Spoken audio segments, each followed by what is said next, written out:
Olá, seja muito bem-vinda, bem-vindo e bem-vinde ao primeiro episódio do podcast Metamórfico, com roteiro e produção de Maria Alice dos Santos e edição e revisão de Laís Menezes. Eu sou a Laís Menezes. E eu sou a Maria Alice dos Santos. E neste episódio conversamos com 3 pesquisadores sobre um assunto muito importante para a consciência histórica brasileira, a desconstrução do passado nacional e para o debate público. Falaremos sobre os povos indígenas na ditadura civil-militar de 1964. Para a conversa, temos 3 ilustres convidados. A primeira é a historiadora, professora e pesquisadora Aline Nóbrega. Na área de ensino, ela leciona Sociologia e Filosofia e faz parte do programa de pós-graduação em História na Universidade de Brasília, mestrando na linha da História Cultural.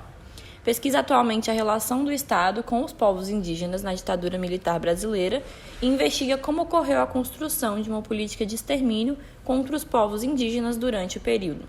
Seja muito bem-vinda, Aline. Olá, eu que agradeço pelo convite. Fico muito feliz em trazer esse assunto e agradeço por abrirem espaço para uma temática que é tão pouco debatida, que é mais do que urgente, ampliar esse debate. Então, muito obrigada. O segundo convidado é o historiador, mestre em estudos latino-americanos pela Universidade de Sevilha e doutor em História da América Latina pela Universidade Federal da Bahia e a Universidade Pablo de Olavide. Sua área de pesquisa é o Brasil e o indigenismo do século XX. Seja bem-vindo, Carlos Benítez Trinidad. Obrigado por me invitar para estar aqui com vocês no seu podcast. É um grande prazer e uma honra compartilhar o pouco que eu sei, né? E por último, mas não menos importante, o professor Rafael Cabral, que leciona na área de Direito na Universidade Federal Rural do Semiárido em Mossoró, no Rio Grande do Norte. Ele pesquisou também sobre os direitos humanos e os indígenas durante a ditadura civil-militar. Muito obrigada pela sua presença, Rafael. Bem-vindo. Olá, Maria Alice. É um prazer muito grande estar aqui contigo discutindo um conteúdo tão relevante como é o caso dos indígenas na ditadura militar. Em 1964, o presidente João Goulart foi deposto, marcando o início da ditadura civil-militar brasileira, que acabaria em 1985.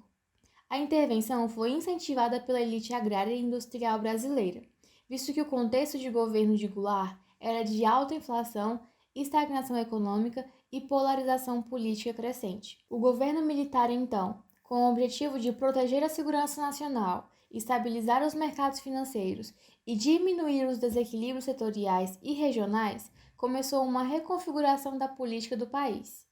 Foi iniciada uma política desenvolvimentista orientada para o crescimento interno. Os órgãos indigenistas, SPI, que foi o Serviço de Proteção ao Índio, e a FUNAI, que é a Fundação Nacional do Índio, coexistiram no período militar. O SPI surgiu em 1910 e foi extinto em 1967, no mesmo ano de criação da FUNAI. Cuando los militares llegaron a un 64, o SPI estaba pasando por un momento terrível. Para quem não conhece, a instituição indigenista, que não só foi especial no Brasil, sino que foi pioneira na América Latina.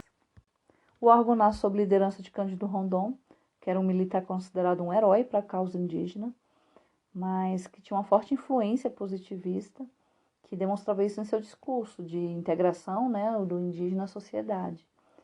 E com isso é como se ele retirasse o indígena de um estágio selvagem rumo a um estágio evoluído, civilizatório. E isso era bastante forte no discurso dentro do próprio SPI.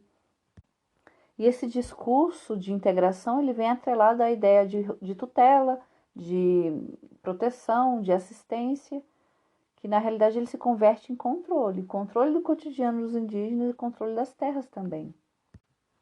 Na prática, intencional ou não, o órgão falhou quando ele permitiu o avanço de inúmeros projetos de desenvolvimento, projetos de governo, avanço de mineradoras, fazendeiros, enfim, inúmeros grupos que ambicionavam as terras indígenas. E, ao contrário, em vários momentos ela demonstrou compactuar com esses grupos. Então, na realidade, ele se transformou numa grande guerra, em extermínio, enfim, violências que os indígenas sofriam de diversas direções, não só do Estado ali, né, na figura do SPI, mas violência de todos esses grupos que avançavam com muita sede em terras indígenas. E o discurso desses grupos sempre pautado no desenvolvimento do país. E aí vem a construção de estrada, de indústria, passa a mineradora, passa a multinacional, militares defendendo fronteira, sempre nesse discurso de proteger o país, o avanço do país, e com isso o indígena é colocado como o entrave para o progresso e passam por cima das comunidades como um trator. E aí, diante desses inúmeros casos de violência, o Brasil sofre denúncia internacional, sofre pressão para que investigue esses casos de violência e é obrigado a investigar. Já dentro do governo militar, entre 63 e 67, ele é obrigado a criar comissões para que investigue esses casos de violência. Daí surgem alguns relatórios, o relatório Figueiredo é o mais emblemático nesse caso, que denuncia os casos de corrupção dentro do SPI. Durante as pesquisas para a Comissão da Verdade, né, se recuperou no Museu do Índio uma cópia do relatório Figueiredo, mas do SPI anterior tudo se perdeu, né, não se conhece. E bom, os militares aproveitaram a situação, eu acho que aproveitaram de uma forma bastante inteligentemente, porque o que fizeram foi extinguir o SPI, enviar os nomes mais conhecidos à prisão, assim davam a ilusão de que combatiam a corrupção, e criaram a FUNAI, criaram a atual FUNAI, trocando os ministérios e passando a FUNAI a formar parte do Ministério do Interior, mostrando realmente os interesses da ditadura, né? Que era monitorizar e ter mão direta dentro da questão indígena. A ideia de tutela como política de Estado não foi novidade no século XX e nem mesmo no século XIX.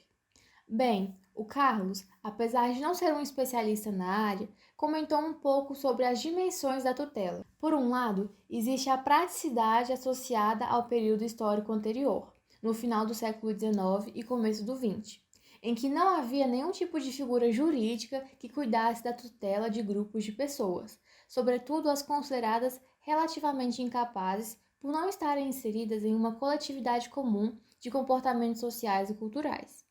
Assim, o Estado procurou formas jurídicas para lidar com a realidade dessas pessoas. De início, utilizaram a ideologia da criança, de que os povos indígenas estavam na infância da humanidade e que precisavam ser educados e protegidos para atingirem o desenvolvimento.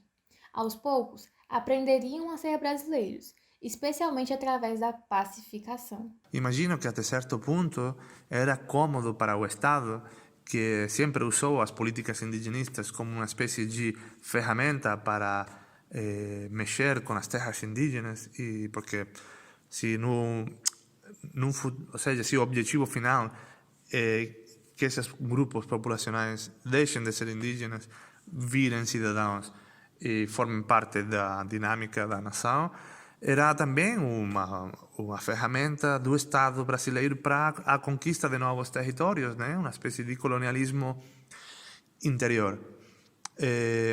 Essa visão dos povos indígenas como tutelados realmente não se demonstrou com o tempo que não tinha um interesse real por melhorar a vida desses povos, né? Sino que se convirtió em uma ferramenta para amparar trabalho escravo, exploração, ocupação de terras e, sobretudo, para manter aos povos indígenas submetidos a uma ignorância, sometê-los a uma situação de dominação, né, de subalternização continuada. Por exemplo, os povos indígenas do Nordeste, em que algumas aldeias, o modelo, né, de cacique, pajé, e entrou um terceiro personagem aí, que era o chefe de posto indígena, né, que tinha muita força dentro da força de decisão, né, poder de decisão dentro do dia a dia ali dos indígenas. Então é uma intervenção muito perversa também, né? Até na divisão de terras, os indígenas do Nordeste sofreram muito isso, de dividir as terras quase que em loteamento, né? Em formato de de loteamento. Então, são pequenos não, são grandes detalhes, né, de um exemplo do que era o poder tutelar. E isso se agravava quando as regiões eram regiões de fronteira, né, porque com os povos indígenas, com a atuação ali do Estado diretamente nessas terras, consequentemente as terras eram mais vigiadas, eram mais controladas. Dentro dessa perspectiva de controle, havia também a construção do ideário indígena, algo reforçado pelo governo militar. Os militares não eram bobos, né? E eles sabiam que alimentando essa diferença entre as pessoas serviam para seus objetivos, né? Por exemplo, criar um indígena selvagem que morava num vazio civilizacional como era a selva, né? Como era a floresta amazônica, etc., servia para demonstrar que eles estavam levando a civilização um desenvolvimento com os grandes projetos dele, né? Que eles estavam salvando. Mas, ao mesmo tempo, eles alimentavam o medo ao indígena como um inimigo à nação, e aí eles justificavam monitorear a situação. Também, por exemplo, servia para monitorizar aos missionários, aos antropólogos, a todos aqueles que podiam ser um problema nas terras indígenas, que eram terras que eles enxergavam como um vazio de poder, né? E que era potencialmente perigoso nesse sentido, e alimentava essa construção histórica sobre o indígena como uma espécie de natureza selvagem que precisa ser desbravada, né? A ditadura militar brasileira aproveitou a estrutura já existente ideológica para explicar o Brasil, para dizer que aqui todo mundo estava bem, a democracia racial, e investiu muito esforço propagandístico para continuar com essa ideia. Disso nasce, por exemplo, o potenciar a imagem do Brasil que tem no mundo hoje em dia, que é o Brasil do futebol, é o Brasil do carnaval, é o Brasil da natureza exótica, exuberante, as praias. Tudo isso foi potenciado durante a ditadura, né? Para eles se perpetuaram no poder, tanto visto desde fora como vivenciado desde dentro. Os militares levaram até tão extremo certas questões que criaram todos os movimentos de protesto em contra. No caso da democracia racial, os movimentos negros da época acordaram de uma forma com uma potência incrível. O lusotropicalismo é muito comum em Portugal. O ano passado saíram pela rua o partido de extrema-direita de Portugal, que se chama Chega, e a manifestação era para dizer que os portugueses não eram racistas. Cara, se você precisa de defender que não é racista, é porque você é racista, né? Essa comparação que eu faço com Portugal, eu acho que é importante porque temos que ver que não vivimos em compartimentos estancos, né? Que vivimos dentro de contextos que estão em contínuo diálogo e intercâmbio com contextos outros de outras partes, né? E para a ditadura, a questão indígena era chave para o discurso nacionalista, porque o que fizeram os militares era levar a ideia de ordem e progresso ao limite, né? Porque o nível depois da ordem e progresso é o desenvolvimento e segurança, né? E para se defender disso, para poder justificá-lo, os povos indígenas eram chave. Eram esses coitados que vivem no meio do mato, precisam de nossa assistência, porque eles vivem em condições primitivas, precárias, etc., e precisam ser salvados por nós, também precisam ser protegidos de comunistas, protegidos de missionários estrangeiros, né, que pretendem acabar com o Brasil, etc. E nos anos de chumbo da ditadura militar, em especial a partir do Ato Institucional 5, em 1969, houve um aumento da violência também dentro do indigenismo. Apesar da FUNAI ter sido criada no final de 67, de 68 para 69, mesmo período em que a ditadura militar está se intensificando, é possível perceber também um maior recrudescimento da política indigenista, maior militarização do órgão, especialmente ali após o ato institucional número 5.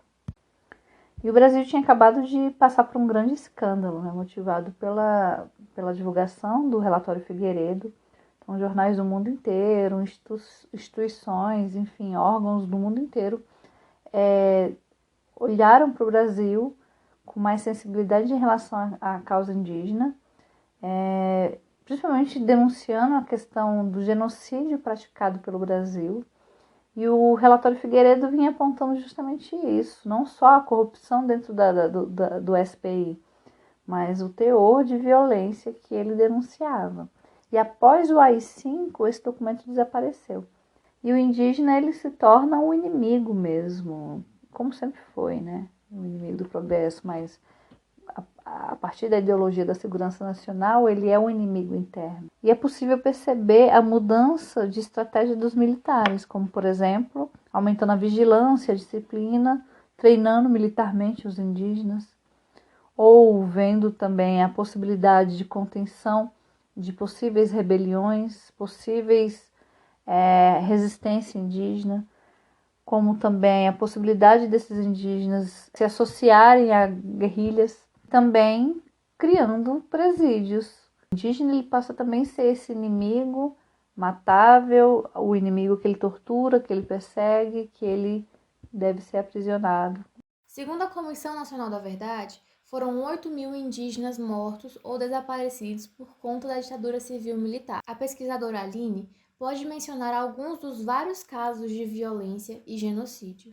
Diante de todo esse histórico do SPI, da FUNAI, desses inúmeros casos de violência citados e as não citadas, né, são muitos, de todas essas ações criminosas sofridas pelos povos indígenas, não só na ditadura militar, mas em todo o século XX, ao longo de todos esses séculos, né, o que nós podemos perceber, primeiro, é que a história indígena ela é marcada pelo genocídio, e que essas ações são ações, um processo contínuo do colonialismo, que ainda é muito presente.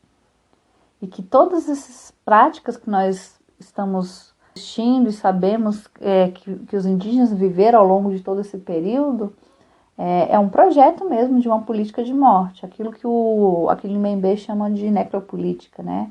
Então, perseguições, violências e toda essa guerra criada, que atingiu de forma muito profunda a história indígena, a dignidade indígena, o desprezo pela existência desses povos, não tenho dúvidas de que é um projeto marcado mesmo por uma política de morte, né? Essa necropolítica dentro da história indígena. E essas agências indigenistas, né, na figura aí do SPI, da FUNAI, que é uma representação do Estado, que agiu de forma, de controle, de dominação. Só o fato dessas comunidades terem sofrido um nível de violência que sofreram e ainda estão sofrendo mostra que são agências que falharam, agências que não estavam realmente ao lado desses indígenas. Que o Estado, ele de fato foi criminoso, seja agindo diretamente com violência por meio dessas agências e outras instituições, e também de forma indireta. Omissão também é uma violência. Quando o Mbembe ele fala dessa necropolítica, ele está falando de uma subjugação da vida ao poder da morte. E é uma política de morte de memórias também. É uma morte de identidades étnicas, é a morte da dignidade desse outro, desse grupo, né? E não é só a morte física. Você colocar a sociedade contra um grupo, quando chama aquele grupo de bárbaro, selvagem, é o sem cultura, ele não é civilizado. Você está construindo também uma narrativa em que legitima ações violentas. Então você pode morrer, pode matar. Ele é matável, né? Porque ele é só um animal selvagem, entre aspas, né? O que falam. É legítimo, ele está ali no lugar, mas ele está atrapalhando o progresso. Então é justificável aquela ação violenta. E a população acaba não olhando para esses grupos, porque já foi construída uma ideia de que eles são matáveis, né? E retirar territórios dessas comunidades é também uma forma de tirar a dignidade deles. A morte cultural, a morte física, tudo isso é uma forma de dominação. O Reformatório Krenak ele foi criado em 69, em Minas Gerais, pelo mesmo grupo militar que criou a Guarda Rural Indígena. Era uma tática mesmo, uma estratégia de militarização e disciplina indígena. E apesar desse nome reformatório, o que os relatos de ex-funcionários do SPI, familiares, indígenas, apontam para um centro de tortura mesmo. As fichas dos indígenas, por exemplo, né, de quem entrou lá, a alegação na ficha tinha assim, foi preso porque estava embriagado, ou encontrado numa discussão, numa briga em tal lugar. Então eram motivos banais que já eram suficientes para justificar a prisão deles. E alguns deles nem retornavam. Os militares justificavam aquilo ali como um processo de educação, né? E que eles sairiam de lá melhores, com uma profissão e tudo mais. E respaldado pela FUNAI, porque a FUNAI também apontava como uma experiência de reeducação. E eram punições extremamente desproporcionais com as ações. Então, o indígena saiu da aldeia, foi punido em ser arrastado pelo cavalo e amarrado pelos pés. Esse é um dos relatos. E é importante ressaltar a existência de indígenas de todo o território nacional nesse centro de tortura, não só lá de Minas. Os Waimiri-Atuar é uma etnia que sofreu consequências, perseguições pesadas assim, pela construção de uma BR. Também tem a rodovia Transamazônica, que eu acho que é uma das mais famosas, que cortava metade do país. E nesse processo, mais de 30 etnias sofreram perseguições de todo tipo. Esse era muito clássico, assim, de contaminar os indígenas, comida, roupas, ou o simples contato, né, com eles, de contaminar com vírus, mas de forma proposital, porque sabia que quando um era contaminado, era praticamente a comunidade inteira. Alguns indígenas resistiam de forma individual, outros coletivos, né, iam resistindo de diversas formas. Tem um caso de 66 que os Machacali fizeram uma rebelião. Os Machacali, os Xerente, se rebelaram pela situação de abandono, miséria, fome.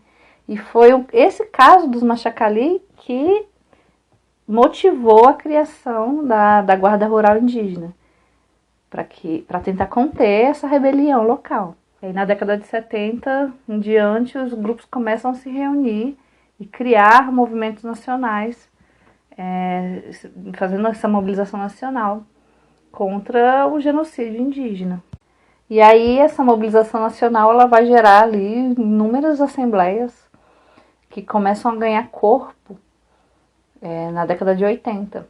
Então tem a União das Nações Indígenas, que ela vai se organizar e ganhar um corpo maior na década de 80 e, consequentemente, vai responder lá na Constituinte de 88.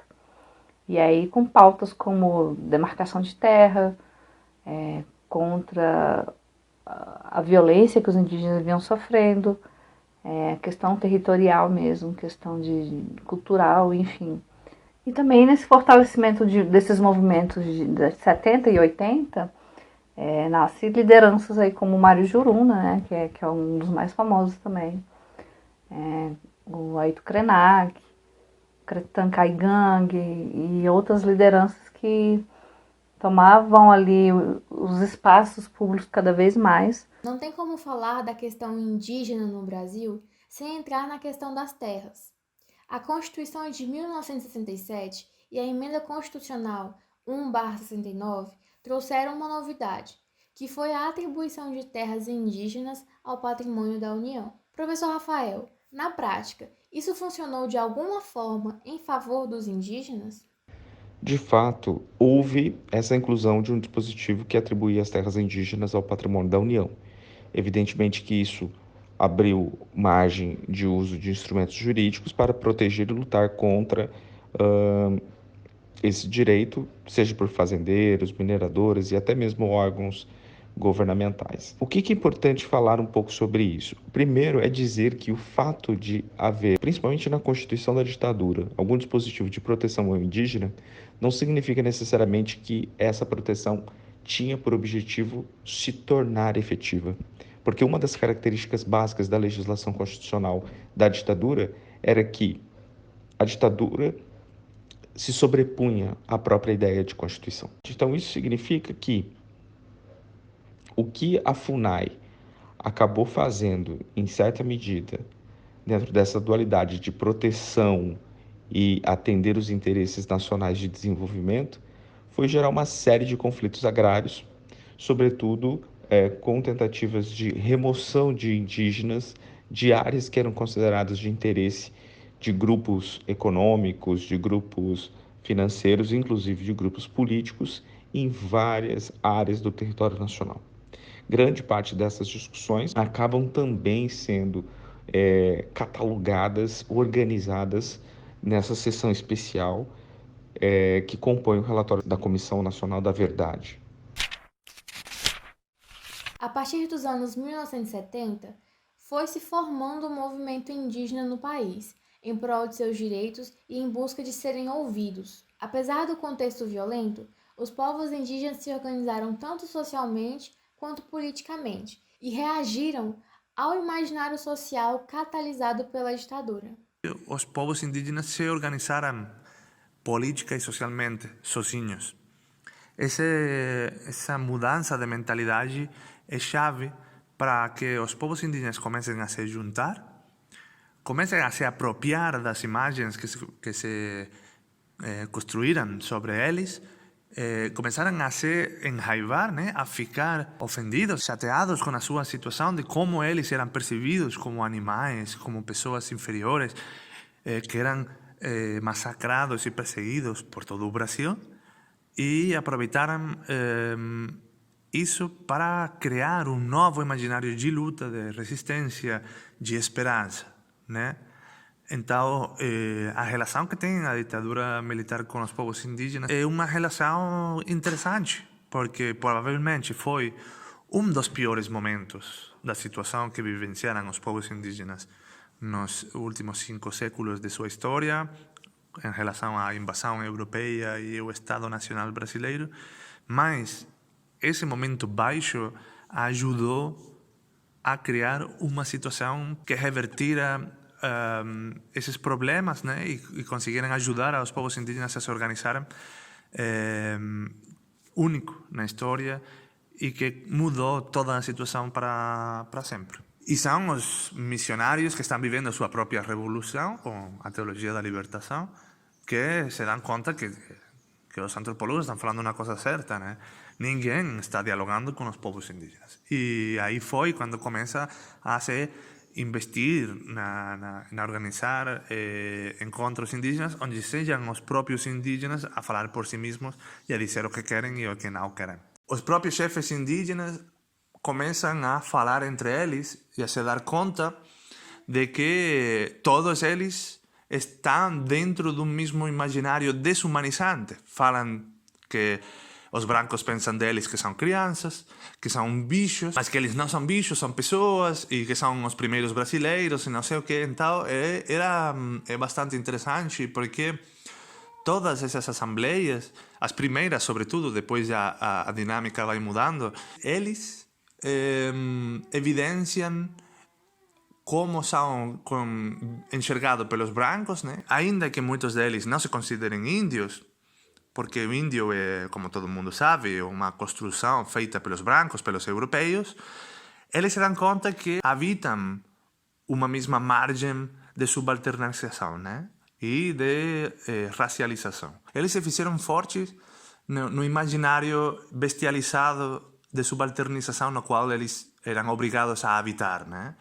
E eu acho que foi um dos momentos chaves da história do Brasil, né? E eu acho que não se dá suficiente importância a essa mudança de mentalidade, porque essa mudança não foi feita pelos brancos, não foi feita pelos missionários, não foi feita pelos antropólogos. Foram os indígenas, os que se deram conta que eram irmãos da mesma massacre, como eles mesmos falaram nesses encontros, e reverteram uma posição de fracassados diante da história, né? E eles viraram esse imaginário de fracasso num imaginário de esperança. A ideia do índio íntegro, incorruptível, está muito bem desenvolvida pela antropóloga Alcida Rita Ramos, um trabalho que eu cito muito dela, que é a ideia do índio hiperreal. A finais dos anos 70 acontece o que a própria Alcida chama de momento heroico do indigenismo,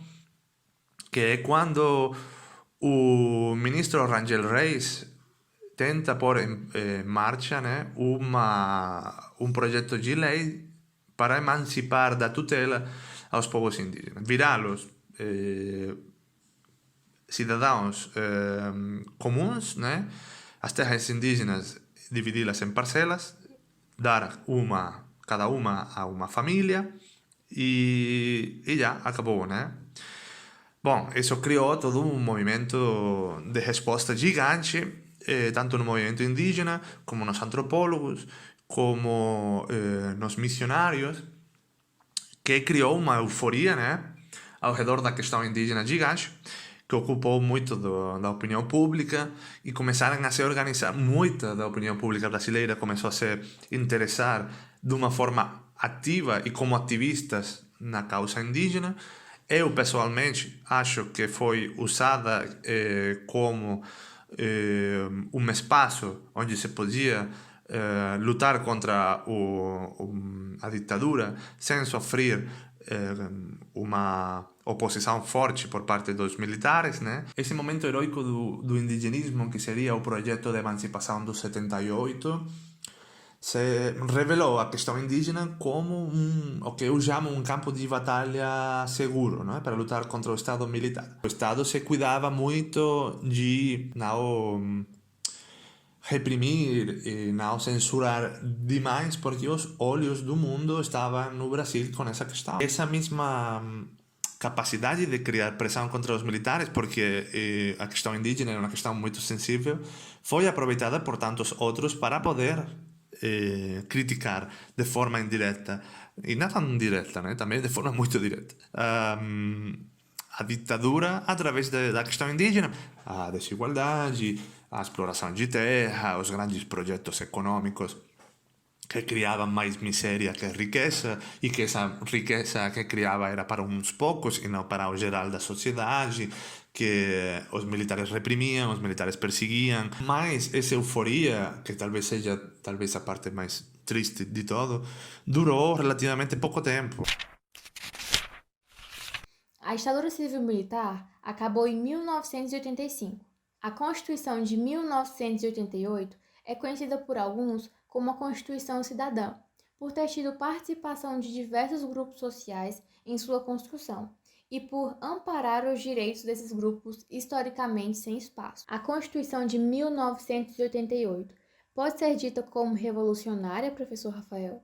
A reabertura dentro desse movimento de reconstitucionalização do país, com a tentativa de superar o atraso gerado pelo próprio legado autoritário da ditadura militar, de fato acaba criando uma expectativa de que a Constituição de 88 poderia ser revolucionária quando trata a questão indígena. Nós não podemos negar que a Constituição de 88, de fato, teve uma contribuição significativa e foi fruto de um produto essencialmente democrático. Nunca antes na história desse país se fez uma Constituição com ampla participação da sociedade e com uma ampla mobilização indígena para incorporar ao texto uma série de proteções aos povos indígenas.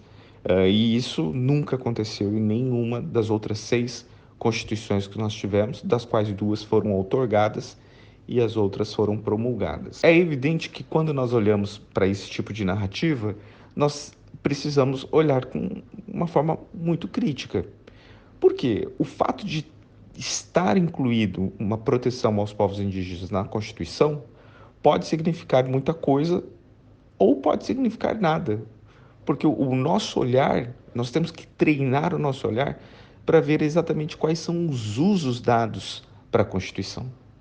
As constituições mais belas, se elas não forem usadas, se elas não forem efetivadas por um conjunto de forças e de interesses políticos, sociais e econômicos, ela simplesmente é linda, maravilhosa, mas não cumpre a sua função social. Então, quando nós olhamos para a questão indígena, há uma expectativa fantástica pela inclusão no texto constitucional, até mesmo pela forma como foi construído, mas, evidentemente, nesses últimos 30 e poucos anos de sua existência, nós temos uma série de falhas nos usos da Constituição, que ou é renegada, ou que é ignorada, ou que é escanteada em relação à proteção dos povos indígenas. Né? Então, quando a gente diz que há uma dimensão revolucionária, há uma dimensão revolucionária. Agora, basta nós olharmos as discussões que o próprio Supremo Tribunal Federal tem colocado em relação à demarcação de terras indígenas. A forma como o STF entende a proteção da terra indígena por meio da demarcação, estabelecendo essa concepção de que existe um marco temporal, que só se protege as terras indígenas se os indígenas estivessem aldeados até a data da promulgação da Constituição, que é 5 de outubro de 1988, essa decisão do Supremo Tribunal Federal é simplesmente a própria negação do direito indígena sobre a sua própria terra, principalmente por conta do legado da ditadura militar, em que há casos registrados, documentados, de uma série de expropriação das terras indígenas, expulsão dos indígenas das suas terras nativas. E, evidentemente, no dia 5 de outubro de 88, quando a Constituição foi promulgada, esses indígenas não estavam mais nas suas terras porque foram expulsos no período da ditadura militar. Então, o próprio Supremo Tribunal Federal, ao estabelecer essa decisão, ele nega a própria proteção que a Constituição de 88 confere aos povos indígenas. E o que você acha, professora Aline? Infelizmente, nem a Constituição de 88 foi capaz de romper com isso. E essa é a palavra. Se eles tivessem rompido com esse processo colonial, aí eu diria que ela é revolucionária. Mas eles ainda vivem a mesma lógica colonial secular. E tudo isso é um problema estrutural, né? Que precisa de muito debate, de muita luta, para poder entender todo esse processo e provocar uma mudança mais profunda. Por outro lado, a Constituição de 88, sem dúvida, foi fundamental para a questão indígena. Ela pode não ter resolvido todos os problemas, mas foi um passo enorme, né, para a questão diante de todo esse histórico do século XX e séculos anteriores. Né. Fortaleceu a mobilização indígena, ela deu abertura para o protagonismo indígena. Por fim, como podemos falar da reparação histórica aos indígenas no Brasil? A mobilização indígena ela deu uma guinada nos últimos anos, isso é muito positivo. De vários grupos assim, os indígenas são os que estão mais atuantes nas ruas, nas mobilizações, são os que estão mais enfrentando o governo Bolsonaro, que é extremamente autoritário e nunca escondeu o seu ódio aos indígenas, nunca escondeu os projetos e os planos que eles têm contra os indígenas. E são os que mais estão saindo nas ruas, enfrentando e dizendo o que pensam, né? Mas ainda tem muito o que fazer, em todos os sentidos. No âmbito da pesquisa, no âmbito do debate nas redes, do debate nas ruas, de modificação de mentalidade. Porque a mentalidade colonial e de elite ela ainda é muito forte, muito presente na estrutura da nossa sociedade. Então as pessoas ainda reproduzem os velhos estereótipos, os velhos preconceitos. Isso quando nem conhecem, né? Tem pessoas que desconhecem a existência de indígenas. Ou quando conhecem, reproduzem os velhos preconceitos. São contra as pautas indígenas, muitos não sabem nem porquê. E dentro desse debate, eu sinto que a universidade precisa dar mais um passo. E as discussões dentro dos próprios cursos. A presença do pensamento indígena, de autores indígenas nas ementas, a presença de professores indígenas, o fortalecimento desse pensamento indígena e os próprios cursos debaterem as questões indígenas, né? Então, tirando ali as ciências sociais, sociologia, antropologia, os demais cursos, o debate ainda é muito, muito pequeno, assim, até dentro do próprio curso de História. De tempos de graduação lá na Universidade de Brasília, eu praticamente não tive quase nada assim, de debate da questão indígena, de forma muito pontual e ainda bem Brasil colônia. Questões atuais não existiam, né? Então, poucos professores debatendo a questão, poucas pesquisas, consequentemente, né? Porque se não há debate, não há pesquisa. A consequência de tudo isso é no próprio ensino básico, porque você forma profissionais na licenciatura que precisam ter uma base para poder reverberar aquilo ali no ensino, né? Então, os professores também não estão preparados para discutir a questão indígena e acabam que na escola vão reproduzir velhos estereótipos também, lá no 19 de abril, aquela coisa toda que não aprofunda. Infelizmente, não há uma reparação histórica aos povos indígenas se nós olharmos em todos os momentos do passado recente ou do passado remoto. É impossível encontrar uma política de reparação aos povos indígenas que seja de fato eficiente. Então, quando nós olhamos recentemente para a perspectiva de proteção aos povos indígenas, essa reparação histórica poderia vir de uma maneira em que se destravasse todos os processos de demarcação de terras indígenas, que houvesse uma atuação mais eficiente do governo federal nos conflitos entre indígenas e não indígenas, sobre terra, sobre questões culturais, sobre questões de desenvolvimento. De fato, não houve uma justiça de transição para os povos indígenas. E chegamos ao final deste episódio. É de extrema importância falar da história indígena no Brasil, em diversas áreas do âmbito social, especialmente nas escolas e nas universidades.